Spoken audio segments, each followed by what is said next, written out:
नमस्कार दोस्तों, स्वागत है आपके अपने YouTube channel super science classes में। तो दोस्तों, बात कर रहे थे हम प्रकाश की। किसकी? प्रकाश की गुणधर्मों की बात कर रहे थे। तो प्रकाश के गुणधर्मों में हमने कर लिया था प्रकाश का परावर्तन, अपवर्तन, प्रकीर्णन, विवर्तन, और बाद में हमने किया था दर्पण। क्या किया था? दर्पण। दर्पण कितने प्रकार के होते हैं? दर्पण दो प्रकार के होते हैं, जिसमें एक नंबर होता है समतल दर्पण और दो नंबर होता है गोलीय दर्पण। तो मैंने बात कर ली थी समतल दर्पण के नियमों की, उनके गुणधर्मों की, और उसके जो कुछ प्रतिबिंब बनने की संख्या थी उसकी भी बात कर ली थी। अब हमारा टॉपिक है गोलीय दर्पण। तो देखिए गोलीय दर्पण क्या होता है। तो दो नंबर टॉपिक है हमारा गोलीय दर्पण।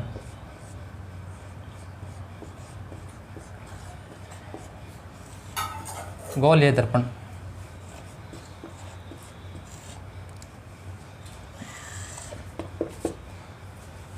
देखिए, गोलीय दर्पण दो प्रकार के होते हैं। कौन कौन से होते हैं? एक नंबर तो होता है अवतल दर्पण और दो नंबर होता है उत्तल दर्पण। ये दोनों आगे पीछे भी हो सकता है, एक नंबर उत्तल भी हो सकता है, दो नंबर अवतल भी हो सकता है, लेकिन मुख्य प्रकार से दो प्रकार के होते हैं अवतल दर्पण, सॉरी गोलीय दर्पण। इसमें ए है अवतल दर्पण माना, अवतल दर्पण, और जो बी है वह उत्तल दर्पण, उत्तल दर्पण। देखिए यह रियलिटी में देखने में किस प्रकार होता है अवतल दर्पण। इस प्रकार होता है। गोले के कटे भाग के बाहर की तरफ पॉलिश की होती है, और अंदर का भाग होता है वो चमकीला होता है। और उत्तल दर्पण होता है उसके गोले के अंदर की तरफ पॉलिश की होती है, और बाहर का भाग क्या होता है? कटा हुआ होता है, सॉरी चमकीला होता है। तो ये गोलीय दर्पण के दो प्रकार हो गए, अवतल दर्पण और उत्तल दर्पण। तो हम बात करेंगे इसके प्रतिबिंबों के निर्माण की और इसके गुणधर्मों की स्थिति की। तो आप हेडिंग डालो अवतल दर्पण। तो गोलीय दर्पण में पहले हेडिंग है, ए नंबर लगा के लिख लेना, अवतल दर्पण, अवतल दर्पण। देखिए मैं आपको इसमें कुछ ऐसे ट्रिक्स बताऊंगा जो आपको ज़िंदगी भर याद रहेगी। जिस प्रकार मैं आपको बता दूं, पहले ये बड़ा हमेशा आगे होगा,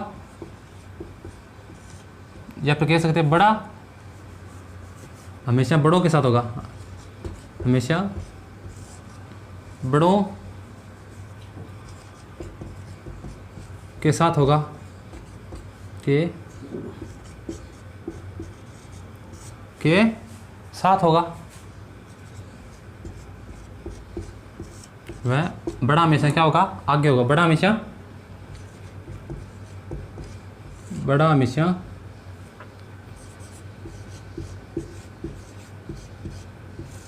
आगे होगा।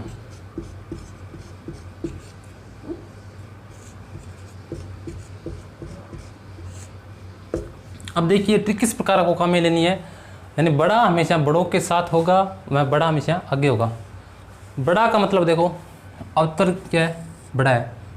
अब देखिए एक लिख देता हूँ उत्तल दर्पण, और जो उत्तल दर्पण के लिए होगा वो होगा छोटा हमेशा छोटे के साथ होगा, वह छोटा हमेशा पीछे होगा। यानी यहाँ पर आएगा पीछे और यहाँ पर आएगा छोटा, छोटा।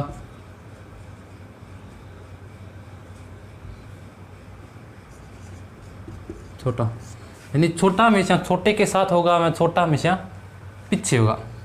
तो किस प्रकार होगा अवतल दर्पण? इसमें देखिए 1 2 3 4, इसमें देखिए 1 2 3, यानी इसके तुलना में ये बड़ा है। तो ये क्या है? बड़ा। बड़ा किसके साथ होगा? वास्तविक क्या है?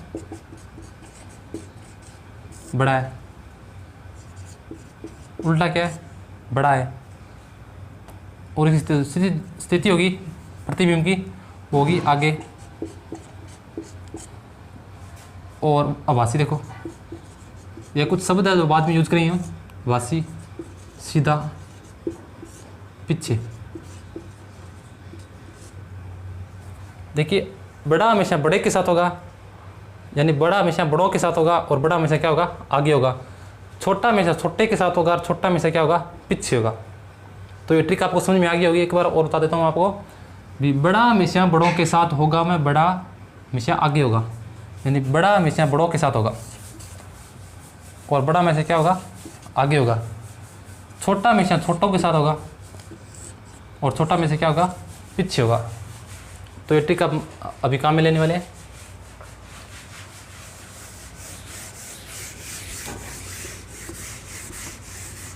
अब आपको टेबल बना देता हूं मैं। देखिए बिंब, ये बिंब की स्थिति होगी, ये प्रतिबिंब की स्थिति, प्रतिबिंब की स्थिति होगी, आकार,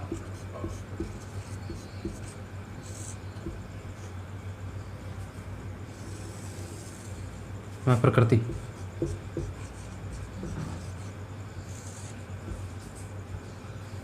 तो यहाँ पे एक बार सारणी बना लो।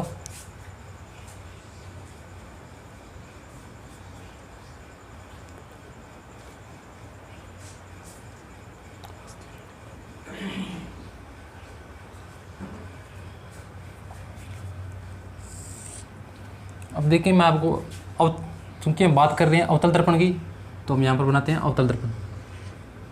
ये बात आप ध्यान से देखते जाना और समझ लेना एक बार। अगर आपके दिमाग में एक बार समझ में आ गया तो आप ज़िंदगी भर नहीं भूलोगे। ये पॉइंट होता है, ये होता है पी ध्रुव, इसको हम कहते हैं फोकस दूरी। किसकी आदि होती है, ये वक्रता त्रिज्या की आदि होती है फोकस बिंदु, और यहाँ पर क्या है, अनंत है। तो आप ये ध्यान से देख लो, ये कौन सा दर्पण है, अवतल दर्पण। और ये इसको हम नाम देते हैं 1, इसके बीच के स्थान को हम नाम देते हैं 2, सी बिंदु को देते हैं 3, और सी में अब के मध्य को फिर 2 और एफ को 1। ये इस प्रकार होगा। तो हम अब देखो आपको मैं कैसे समझाता हूँ। देखिए मान लीजिए जो बिंब है या वस्तु, बिंब या वस्तु अगर अनंत पर हो, कहाँ पर हो, अनंत पर। नंबर 1 टॉपिक लगा उसमें, बिंब या वस्तु कहाँ पे हो, अनंत पर हो, अनंत पर हो। तब देखिए अगर ये अनंत पर होगा तो इसमें देखिए एक नंबर यहाँ पे है और दूसरा एक का कहाँ पे है, यहाँ पे है। तो देखिए कहाँ पे है, ये फोकस बिंदु पर है यह। तो अगर कोई वस्तु या बिंब अनंत पे होगा तो उसका जो प्रतिबिंब बनने वाला है वो बनेगा फोकस दूरी पर या फोकस बिंदु पर। कहाँ पर बनेगा, फोकस बिंदु पर बनेगा, ठीक है। और जो उसका आकार होगा वो क्या होगा, बिंदुपत होगा, बिंदुपत। और जो उसकी प्रकृति होगी वो ट्रिक क्या थी, बड़ा हमेशा बड़ों के साथ होगा और बड़ा हमेशा क्या होगा, आगे होगा। तो यानी वास्तविक, उसका जो प्रकृति की वास्तविक होगी, वास्तविक उल्टी या उल्टा, और 3 नंबर होगा आगे। ये नहीं मैं सभी में दिखाएगा, कुल 500 में। एक छठा अपवाद भी कराऊंगा मैं आपको। यानी 1 नंबर क्या है, अगर वस्तु अनंत पर हो तो उसका जो प्रतिबिंब बनने वाला वो बनेगा फोकस बिंदु पर, आकार होगा उसका बिंदुपत, प्रकृति होगी वास्तविक उल्टा है आगे। 2 नंबर है, 2 नंबर देखो, यदि प्रतिबिंब सी व अनंत के मध्य हो, सी व अनंत के मध्य हो,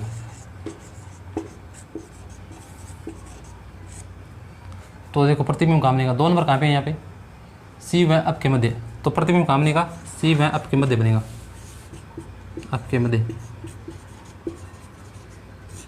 आकार रहने वाला छोटा, और जो प्रकृति है वास्तविक होगी, इसकी भी उल्टी होगी, आगे होगी। 3 नंबर है, देखिए अगर आवाज प्रतिबिंब वक्रता त्रिज्या पर हो या सी पर हो तब क्या होगा, यानी ये भी क्या होगा,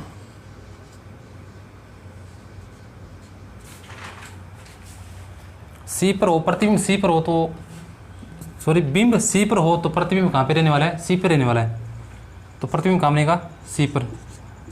आकार होगा बिंब के समान, बिंब के समान या बराबर, बराबर। और जो प्रकृति है वास्तविक होगा उल्टा आगे होगा। नंबर 4 है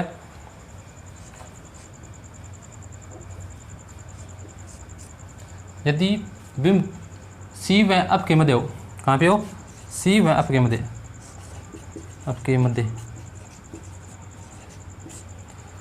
यदि सी व अप के मध्य हो तो प्रतिबिंब कहाँ बनेगा, सी व अनंत के मध्य बनेगा। कहाँ बनेगा, यदि सी व अप के मध्य बिंब हो तो उसका प्रतिबिंब बनने वाला है अनंत व सी के मध्य, यानी अनंत व सी के मध्य बनेगा प्रतिबिंब। और आकार है थोड़ा बड़ा या बड़ा कह सकते हैं। नंबर 5 है यदि प्रतिबिंब फोकस बिंदु पर हो, कहाँ पे हो, सॉरी बिंब फोकस बिंदु पर हो, एफ पर हो, तो प्रतिबिंब कहाँ पे बनने वाला है, 1 नंबर कहाँ पे, अनंत पे है, तो प्रतिबिंब बनने वाला है अनंत पर। और जो प्रतिबिंब का आकार है वो होगा बहुत बड़ा, वस्तु से बहुत बड़ा, बहुत बड़ा। और जो इसकी जो प्रकृति रहने वाली है वो वास्तविक होगा, उल्टा और आगे होगा। तो ये 500 टॉपिक उतार लो। इसके बाद मैं आपको करा देता हूँ अपवाद।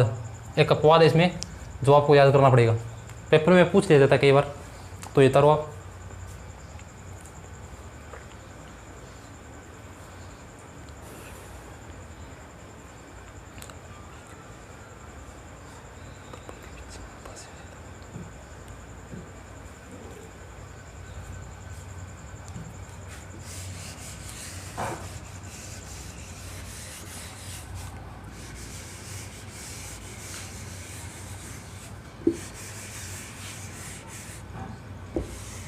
तो इसका अपवाद देखो आप। अब मान लीजिए आपने जो बिंब है उसको रख दिया बिंदु F व बिंदु P, यानी फोकस दूरी में ध्रुव के मध्य। कहाँ पे रख दिया, फोकस दूरी, 6 नंबर डालो ये, फोकस दूरी में P के मध्य अगर आपने बिंदु को रख दिया तो उसका जो प्रतिबिंब बनने वाला है वो बनेगा अनंत पर। कहाँ बनेगा, अनंत पर बनने वाला है। और जो इसका आकार होगा वो बिंब से बड़ा होगा, सॉरी प्रतिबिंब से काफ़ी बड़ा होगा, या कह सकते हैं बहुत बड़ा, बहुत बड़ा। और उसकी जो प्रकृति रहने वाली है वह आभासी,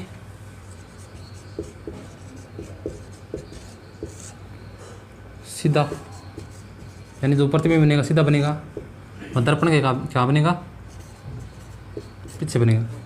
तो ये आप और उतार लो।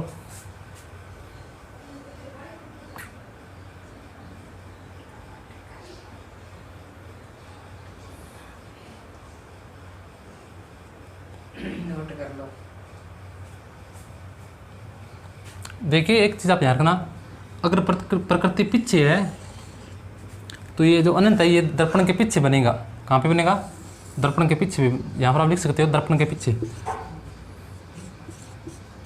दर्पण के पीछे अनंत पर।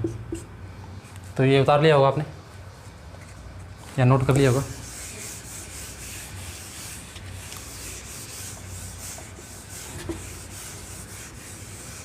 तो इसके बाद हम करने वाले हैं उत्तल दर्पण के कुछ प्रकृति, आकार, बिंब और प्रतिबिंब की स्थिति के बारे में।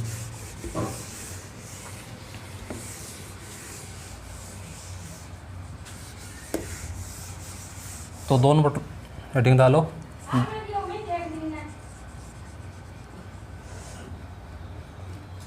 उत्तल दर्पण।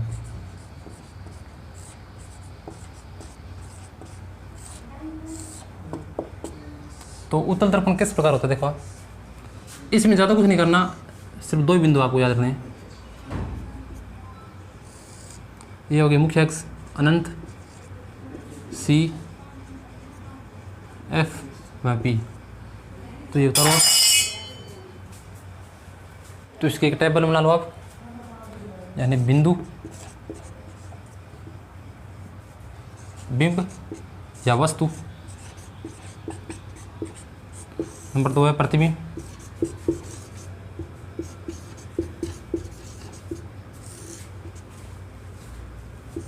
आकार, प्रकृति।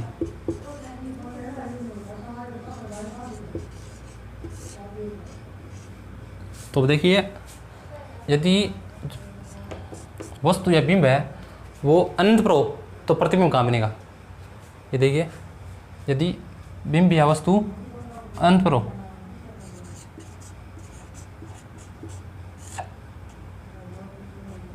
अनंत पर हो, तब ये जो प्रतिबिंब बनने वाला है, देखिए यहाँ पे एक नंबर डालो, यहाँ 2, तो प्रतिबिंब बनने वाला है P व अनंत के मध्य। कहाँ पर बनेगा? P व अनंत के मध्य बनने वाला है, के मध्य। और जो आकार रहने वाला है वो है बिंदुपथ। बिंदुपथ। प्रकृति तो आपको मालूम ही है भी, उत्तल है यानी छोटा है। नाम क्या है? अवतल से छोटा है, तो यानी छोटा हमेशा छोटे के साथ रहेगा, और छोटा हमेशा क्या होगा? पीछे, यानी आभासी, सीधा और पीछे। अब 2 नंबर देखो,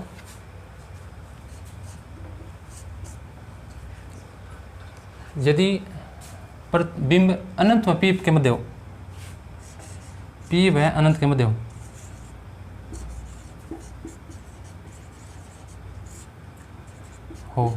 तब प्रतिबिंब बनने वाला है फोकस दूरी व P के मध्य।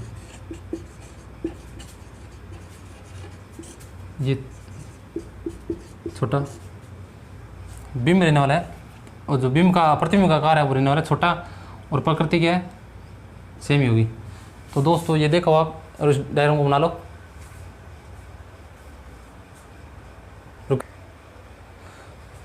तो ये आप उतार लो। ये उतारने के बाद देखो, हम इसके बाद करने वाले हैं कुछ इसके उपयोग।